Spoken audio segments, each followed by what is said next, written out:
Thank you for being here this afternoon. I appreciate it. I'm Gary Sarnoff, longtime SABR member, author of 3 baseball history books. My latest one is Team of Destiny, the story of the 1924 Washington Senators. And I chose this story because, in my opinion, this is one of baseball's best stories. So why is it one of baseball's best stories, best history stories? A couple of reasons. I think most of all because of Walter Johnson. He was a veteran pitcher. He was in his 18th season, 36 years old, pitched his entire career with the Washington Senators, perennial losers most of the time, so they did a few winning seasons when Johnson was there prior to 1924. But here he was, a true gentleman. Everyone loved Walter Johnson. People would talk about, boy, if he only pitched for a great team, the records he would have set.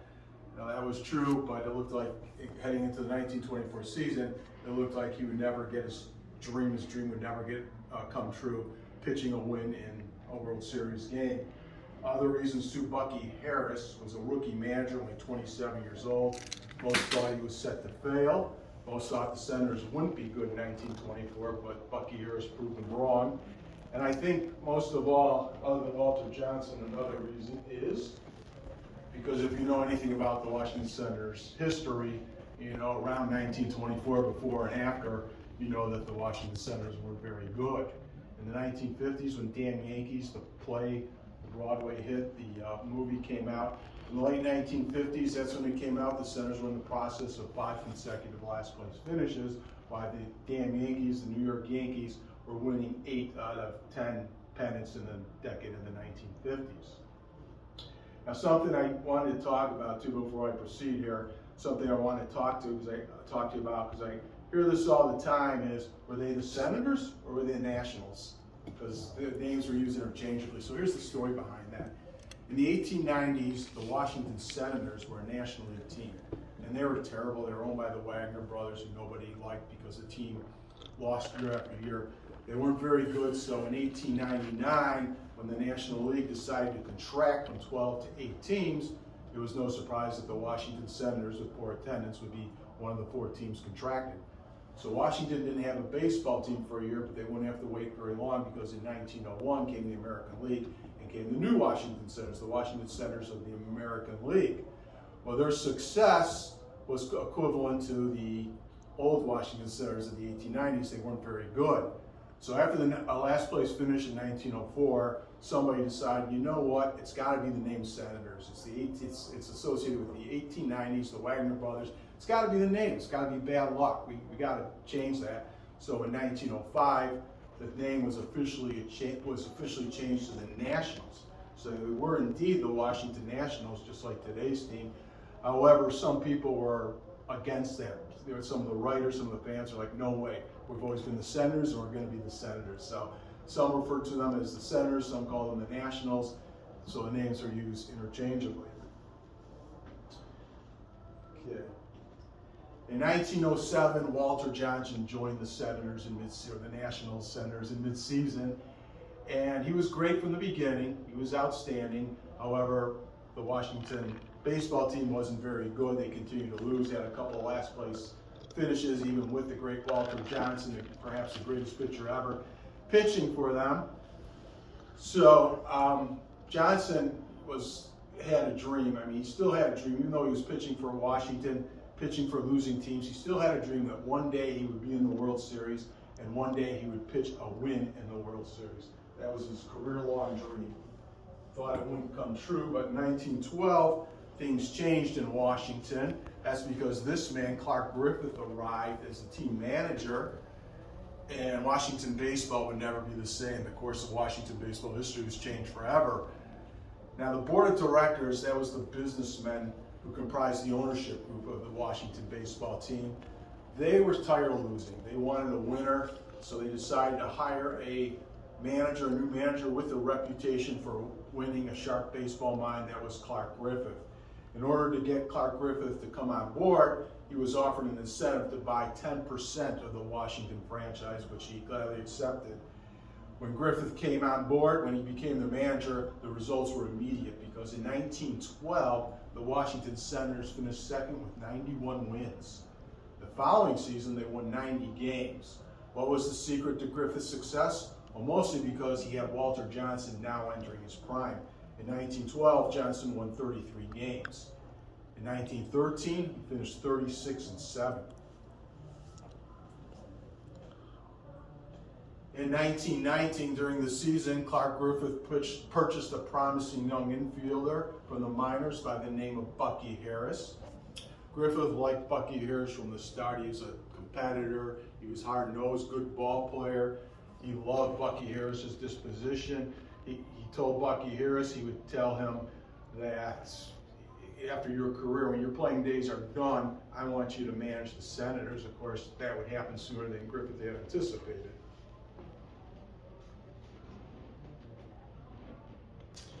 In December of 1919, Griffith decided that the only way that Washington would ever make it to the promised land of American League champions was to be in complete control. So with financial backing and with the backing of a businessman, he bought out the board of directors. So he became co-owner, president, manager of the Washington baseball team. So the buyout was executed in December of 1919. Griffith stayed on to manage the team for one more year in 1920. Then he decided that he would step down as manager to concentrate on the day-to-day operations and his job as team president. So he decided that he would turn over the managerial duties to somebody else. Well, that proved to be harder than he had anticipated because he went through a manager a year the next 3 seasons. After the 1923 season, heading into 1924, Griffith fired the manager, so the managerial position was once again reopened. Who would be the next center of the Washington baseball team? Griffith had no idea. He had some people in mind, but it took a while before he made a decision. So my story starts on New Year's Eve, December 31st, 1923. Bucky Harris was at a party at the Boardman Park Hotel in Washington, had a date for the occasion. He also had a black eye, which he sustained in a semi-pro basketball game the day before. Now Harris had it in his contract that basketball was prohibited. He was not allowed to play basketball during the offseason. However, his 1923 contract didn't include that. Harris knew it was an oversight. He knew it was outlawed, but it wasn't in his contract, so he took advantage of it by signing up with the semi-pro team in New York. He had the black eye. He went to the New Year's Eve party thinking that there would be no way that Griffith or anyone else would find out. Unbeknownst to him, he found out the hard way that there was somebody from the front office of the Washington baseball team was at this New Year's Eve party, saw Harris. Harris told him exactly what happened. The next day, Harris got a phone call, the next day from Clark Griffith, and Griffith didn't call him to wish him a Happy New Year. Griffith ordered him to come to his office right away. When the two met, Griffith told him he was disappointed. Griffith knew that he left it out of the contract, but he also mentioned to Harris, "You did something that I disapproved of." Harris apologized, took responsibility for his actions. Griffith said, "Forget it." Then Griffith moved on to a different topic. He told Harris, "I'm going to send you to Tampa." That was their spring training site in Tampa. "I'm going to send you to our spring training site. Spring training doesn't start for another month and a half. We're still 6 weeks out. However, you look underweight to me. I want to make sure you get a full rest before the start of spring training and you're ready for the season." Harris knew right away, well, this has got to be because he's afraid I'm going to footloose, this has got to be because of that. So Harris went to Tampa with the team trainer, Mike Martin. They left for Tampa, and they were in Tampa 6 weeks before spring training. It was now mid-January, still no manager for the Senators. Griffith still had not decided on a new manager. In the meantime, Washington baseball, the Senators, Nationals, Washington baseball was at a very low level with Washington baseball fans. They were very unenthused. A writer went to the streets, asked about the upcoming season. He found out that the fans were unenthused for a couple reasons. Number one, there was no manager in place, and number two, they had the same roster from 1923. They had made no roster moves, so they were getting back. They were going to have the same team they had the year before that posted a losing record. They had a losing record in 1923, so fans had very little hope for the 1924 season. So as Griffith began to think about the forthcoming season, about who would manage the team, he got a letter. It was from Walter Johnson. Johnson, in his letter, told Griffith this 1924 would be my last season. This is going to be my last season in baseball with the Senators. I'm retiring after the 1924 season. His reason, well, he gave a couple. Well, his reason was because of his family. He thought about his children. He said in his letter, I make them live in Washington for the baseball season. Then we go to my home in Coffeyville, Kansas. We go to my wife's home in Reno, Nevada. You know, it's an injustice to them to make them move around like that. You know, we want to settle in California, you know, be in one place where the kids can go to school all year round. Don't have to worry about moving around. Meanwhile, by this time, Johnson had pretty much given up on his dream about pitching a win in the World Series. You know, 1924, the Senators were not expecting to be very good by any means. The Tampa Bay Hotel, the headquarters of the Washington Senators during spring training, known for its key-shaped doorways. Harris and team trainer Mike Martin were there. They'd spend the days preparing the field for the start of spring training. The evenings, they'd sit on the porch of the Tampa Bay Hotel. They'd talk about baseball, talk about the managerial situation. It was February now, and Washington still had not had a manager named. So who was going to manage the Senators? Well, it was late. Spring training was a week away. Harris and Martin assumed that Griffith had no choice but to come out of retirement and manage the team himself. Meantime, Harris was reading the newspapers in Tampa. He noticed his name among the trade rumors. There was rumors about Harris going to the Yankees. Then came February 9th, 1924. Harris was resting in his hotel room at the Tampa Bay Hotel when he received a telegram from a leading sports fan in Washington, D.C. The sports fan only wrote one word on the telegram: congratulations. Well, Harris wondered, well, what congratulations? Well, it could only mean one thing. I've been traded to the New York Yankees. You know, Harris hated the idea about leaving Washington. He liked Washington, he had a lot of friends. You know, liked Griffith, you know, liked the team, you know, playing with Walter Johnson. You know, everything was great in Washington, but on the other hand, he was going to the Yankees, who had Babe Ruth. They were defending World Series champions. They were they had won the last 3 consecutive American League pennants. They'd probably win it all again in 1924. So, hey, I'm going to the Yankees. I'm going to a good situation, right? Then, a few minutes later, another telegram arrived. Well, Harris assumed it was from the Yankees. It was about his reporting instructions, his contract, everything you need to know. He opened it up. The telegram was from Griffith. He read the telegram, then he began to shake to the point where he had to sit down to regain his composure. Harris later described that feeling. He said, I knew then and there how somebody felt after they learned that they had received an inheritance from an unknown relative. That was the feeling that Harris had. Was this for real? Griffith in his telegram offered him the managerial position. So as Harris began to think about it, the phone rang. It was Griffith on the phone. Griffith asked him, well, how do you feel about the matter? Do you want the job? Harris said, do I want the job? Said Harris. Certainly I want the job. Hello, Bucky, said Griffith. The reception went dead. Do you want the job? Yes, I want the job, Harris shouted. Still, Griffith couldn't hear him. So Harris then hung up the phone, ran down to the lobby, went to the telegraph office, handed the clerk a $20 bill, then said, I'm going to write a telegram here. I want you to send this please send this right away, and then repeat sending this for the next 4 hours, you know, once every hour. Then he wrote down a message. Yes, I want the job. Then he made a little joke. Yes, I want the job, and I'll win Washington's first pennant. So Tampa Bay, Florida, spring training started for the Washington Senators. This is Plant Field, where the Senators did their spring training in the 1920s. Bucky Harris, the new manager, most of his players were older than he was. He was only 27 years old. He only had 4 years of playing experience.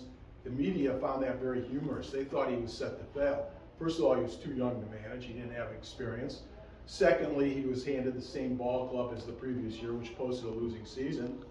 Most managers back then, well, there were player managers back then. They were common back then. However, these were seasoned veterans, you know, players like Ty Cobb, George Sisler, and Tris Speaker, who were over the age of 30 with a lot of playing experience.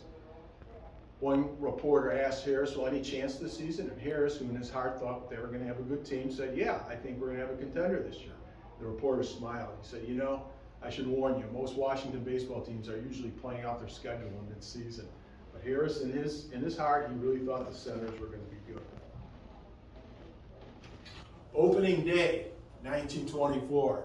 The president, Calvin Coolidge, was on hand to throw out the first pitch. The season started with a Washington victory. They won 4-0 over the Philadelphia Athletics. Walter Johnson pitched the shutout. It wasn't a sign of things to come for Washington, however, because by mid-May, they were in 7th place.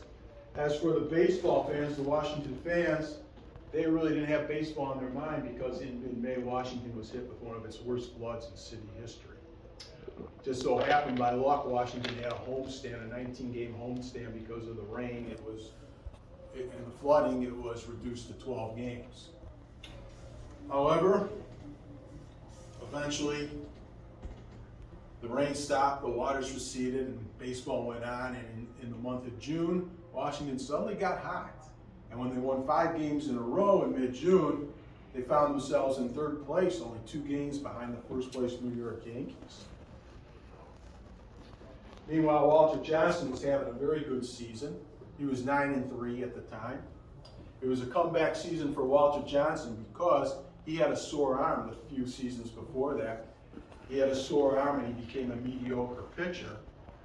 And he told the story during the trip where they went to New York to play the Yankees in a 4-game series with first place on the line. During that trip to New York, Walter Johnson met with sports writers and he explained the history of his sore arm. According to Johnson, in 1920, he caught a heavy cold in spring training. When the cold went away, it left a knot in his pitching arm, right by his elbow on his pitching arm, and that reduced his fastball. So from 1920 to 1923, Johnson was actually a mediocre pitcher. However, through exercise, hard work, Walter Johnson, a lot of hiking, Walter Johnson reduced that knot, and by 1924, that knot was completely gone. So he was pitching as good as ever in 1924. Meanwhile, at Yankee Stadium against the Yankees, Washington swept the 4-game series. They were now in first place, riding a 9-game winning streak.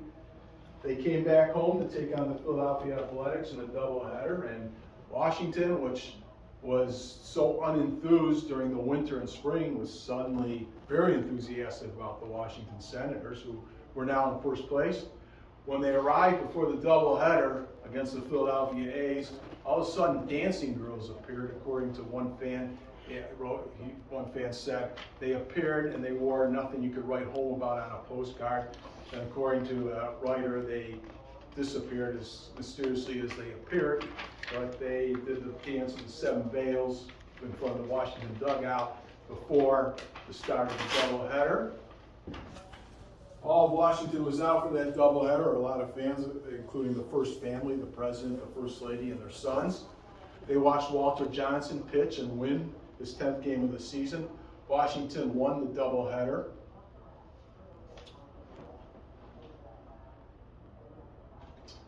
By this time, all of the whole country was following the Washington Senators, and they loved the underdog Senators, the fact they were contending. Nobody thought they'd hang on. People thought the Yankees were too good, but the whole country was on the bandwagon for the Washington Senators, who are now in first place. They ended the month, end of the month of June, heading into July. They were in first place. One writer said that fans all across the country are rubbing their eyes and wondering if they're actually seeing what they're really seeing, a Washington baseball team in first place this late in the season. Here in Baltimore, they were very enthused about the Washington Senators. Now, Baltimore back then, it would be 3 more decades before they had a major league team of their own. But at the time, they had the old Baltimore Orioles, who were in the midst of a dynasty in the early 1920s, won the International League pennant in 1924, another pennant for them, like their 3rd in a row or 4th in a row. They were one of the best. They were great. However, baseball fans in Washington, according to one of the Washington newspapers, baseball fans in Baltimore were calling every day, asking what the weather was like in Washington, who was pitching, what time was game time. So they were totally following the team here in Baltimore. Then came a series against the New York Yankees after the stadium, a very famous photo of Babe Ruth lying unconscious after a collision with a barrier. going for a foul ball. Let me give you the whole story on that. The night before was July 4th, and there was an ambassador who was a big fan of Babe Ruth, had some other favorites on the Yankees. He had a party, and he was serving refreshments despite this being prohibition. He also had a few favorites on the Washington Senators, including Coach Al Schacht and outfielder Goose Goslin. He invited them to his party, as well as Babe Ruth and a couple of Yankees. Bucky Harris heard about the party. He talked to Schacht and Goslin. He said, here's what you guys do. You guys know that Babe Ruth's going to be there. I want you to attend that party. And here's what you do. Keep Babe Ruth out late all night if you can. Because if you can do that, we have a doubleheader tomorrow. If you can do that, we'll win the games. So they went to the party, and they kept Babe Ruth supplied with champagne, and he drank it down like it was soda pop. It was 3 o'clock in the morning. Goose Goslin said to Al Schacht, he said, you know, we did our job. What do you say we get out of here and get some sleep? And Al Schacht said, yeah, that's true. You know, we should do that. There's no way this big guy's going to be able to play tomorrow. So before leaving the party, Schacht had a word with Babe Ruth. He said, don't forget, we have a commitment tomorrow in Camp Meade in Maryland, a military base. So don't forget we have that. So I'll meet you tomorrow in the hotel lobby of the Warden Park. So Babe Ruth agreed.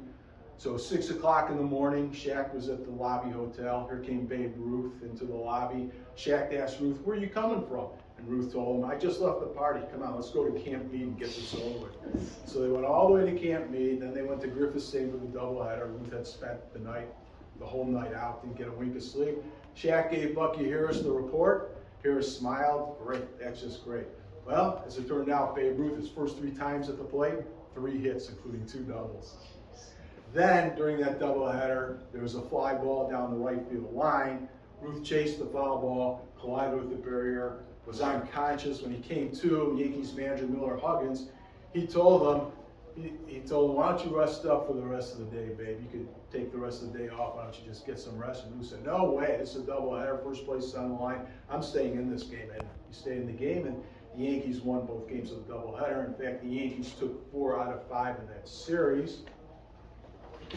Next to town, Ty Cobb and the Detroit Tigers, the other team contending at the time in the American League.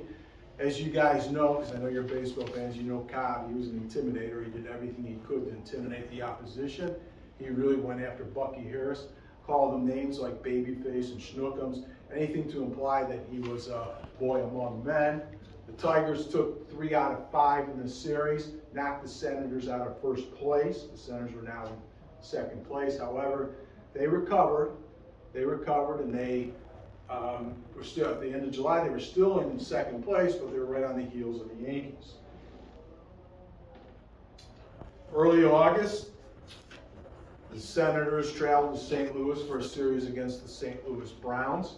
Now, we got a Browns fan here, so you know that back in those days, before night games, you know that baseball in St. Louis, you know how hot it was, and notorious for its heat, right? Am I right? Washington arrived during the worst heat wave of the summer. It was so hot, one writer said, that their hotel rooms were like ovens. It was so hot that Bucky Harris canceled pregame fielding and batting practice. Washington lost all 5 games in St. Louis. They now fell into 3rd place. They were in 3rd place. Everybody thought it was over with. There was no way they would recover, but they did. And by the end of August, they put together an 8-game winning streak. They were back in 2nd place, back on the 3 wins. Before that game, he had won 13 in a row, but they beat Walter Johnson in a close game on this day. Then, in the next day, Washington won, so they were 1 win away from clinching the American League pennant, the first in franchise history. September 29th, 1924, 1 win for the pennant for Washington. They were playing in Boston. Meanwhile, back in Washington, it rained that day. The fans, they were enthusiastic. They were talking about, just think, you know, we could win the pennant today. It was raining that whole day. You know, the fans, even though it was raining very hard, windy, the fans were out in full force in front of those electronic scoreboards that I talked about, watching the play-by-play action. Washington scored early and often, and they held on to win. Washington won the pennant, the first pennant in franchise history. Walter Johnson was heading to the World Series. When they got back to Washington, there was a parade for the team. 100,000 people showed up to watch the parade. The president was on hand as well. One newspaper writer, he said, just think, this is the first time ever Washington is going to have a parade of a celebration of its own, because past celebrations, well, Washington had never won a pennant before, but past celebrations were for the end of a war or something else, or a hero or whatever. This was the first time a celebration of Washington parade involved the local baseball team. So it was on to the World Series, where they would face the New York Giants. They faced the Giants in the 1924 World Series. The Giants were favored. Walter Johnson would pitch game 1. Now Johnson, I told you about his dream. His dream was always to pitch in the World Series and win a World Series game. That was his career-long dream. However, that became secondary for the World Series, and that's because Johnson was receiving telegrams and letters from not only all 4 corners of the United States, but from all over the world. People sending in their support, wishing him the best, saying they were pulling for him, hoping he would win the World Series, his World Series start. You know, everyone was pulling for him. Johnson, in the worst way, he wanted to win for himself, but he really wanted to win for those fans in the worst way. Unfortunately, in game 1, it didn't work out that way. Johnson lost to the Giants in 12 innings. He lost 4-3. He pitched all 12 innings through 165 pitches. You know, they had pitch counts back then, but they didn't keep these pitches on pitch counts. So he pitched all 12 innings. He lost a close one. There was a reporter that he was disappointed, but he wasn't angry, especially because he knew he would get another chance to pitch a win in this World Series. So Washington was down 1-0. However, they bounced back. They won game 2. Then the series moved to New York for the next 3 games. The Giants won game 3. The Senators bounced back again, won game 4. Now it was game 5. The series was tied 2-2. The starting pitcher for game 5 for Washington, Walter Johnson.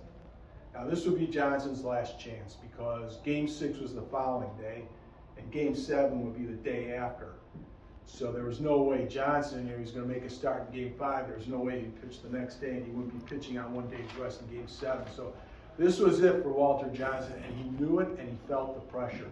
That entire morning, he was with his wife. He kept telling her, repeating and repeating, I just have to win. I have to win today. I have to come through those fans. I absolutely have to win today. Unfortunately, Johnson did not win that day. He lost again, and nobody felt worse about it than Walter Johnson. After the game, he talked to the sports writers. He held up some telegrams. He read a couple to the sports writers, including one from a couple in Alexandria, Virginia, who named their firstborn in his honor. He said, these telegrams make me feel worse. You know, I have fans from not only all over the country, but all over the world, you know, messaging their support, telling me how badly they want me to win, and I couldn't come through to them. It's sad, because I'm going to retire at the end of this year. I'll go down in baseball history as the pitcher who never won a World Series game. You know, my last 2 starts will be World Series losses. Tough way to end my career. Well, the series moved back to Washington for game 6, and if there was a game 7, that would also be in Washington. When Walter Johnson boarded the train to head back home, it was reported that he had tears in his eyes. You know, nobody felt worse than Walter Johnson. In game 6 at Griffith Stadium, Tom Zachary, left-handed pitcher for Washington, got the starting assignment, and he won. Bucky Harris knocked in both runs in a 2-1 Washington win. So there would be a 7th game. In game 7, Bucky Harris homered early in the game to give Washington a 1-0 lead. However, New York would rally for 3 runs in the 5th inning. Washington got a little shaky in the infield. They made 2 errors, leading to 3 New York runs. So the Giants had a 3-1 lead. Washington went quietly in the bottom of the 6th, went quietly in the bottom of the 7th. It appeared that it was all over for Washington. In the 8th inning, however, they rallied. Bucky Harris delivered another clutch hit. Washington tied the score with 2 runs. They tied the score 3-3. So the inning now, game 7, the deciding game of the 1924 World Series, was tied up as it headed into the 9th inning. Now everybody who was following the game, everybody knew that Harris had sent up a pinch hitter during the rally for the pitcher. So the question was, who would be on the mound for Washington to start the 9th inning? The answer was Walter Johnson. One last chance to come through for all those fans who had sent in their supports and that told them how badly they wanted him to win. One last chance to fulfill that career-long dream of pitching a win in the World Series game. In the top of the ninth, Johnson retired the first batter. Then Frank Frisch, Hall of Fame second baseman for the Giants, hit one into the gap in right center field, and by the time the ball was treed, 4 hits against him in Game 5. But he retired him in Game 7, the first batter he faced, he retired. Then Frank Frisch, the Hall of Famer, came up and socked one into the right center field gap. And by the time the Washington outfielders retrieved the ball and sent it back to the infield, here was Frisch standing on third base with a stand-up triple. So it looked like it was happening again to Walter Johnson. You know, he was now a hit away from dropping another game in the World Series. It was like 1 out, runner on third base, and the number 3, 4, 5 hitters in the powerful Giants lineup were coming to the plate. However, Johnson rebounded. He retired the next 2 batters to end the inning. Game went to the bottom of the ninth. Washington had a chance to win it. However, they didn't score. So Game 7 of the 1924 World Series would need extra innings to decide the outcome. So in the 10th inning, the game went. Walter Johnson again put men on base. However, again, he worked out of the jam, and he retired the Giants in the 11th and in the 12th inning. So now it was the bottom of the 12th. You can imagine the Washington fans, probably anybody tuned in that game, was on the brink of exhaustion by now. Everyone's pulling so hard for the Senators, for Walter Johnson especially. So here it was, the bottom of the 12th. Washington put 2 runners on base. They had runners on first and second with only 1 out. The runner on second was Muddy Rule, the catcher, who was probably the slowest guy in baseball. 1 out, first and second, bottom of the 12th. Earl McNeely, a rookie, just purchased in August by Washington, joined the team in mid-August, was at the plate. Hit a routine ground ball toward the third baseman. Looked like it would result in an inning-ending double play. However, you probably know the story. The ball took a high hop over the third baseman, rolled in the left field. Muddy Rule, the slow runner on second, he rounded third, and according to some of the players, the Washington players, it seemed like it took him forever to reach home plate. When he did, here's that picture of Rule. You can see Rule about to score the winning run. You can see Earl McNeely just rounded first base. Rule across the plate. Washington won the World Series. They won 4-3. Best of all, Walter Johnson was the winning pitcher. Thank you.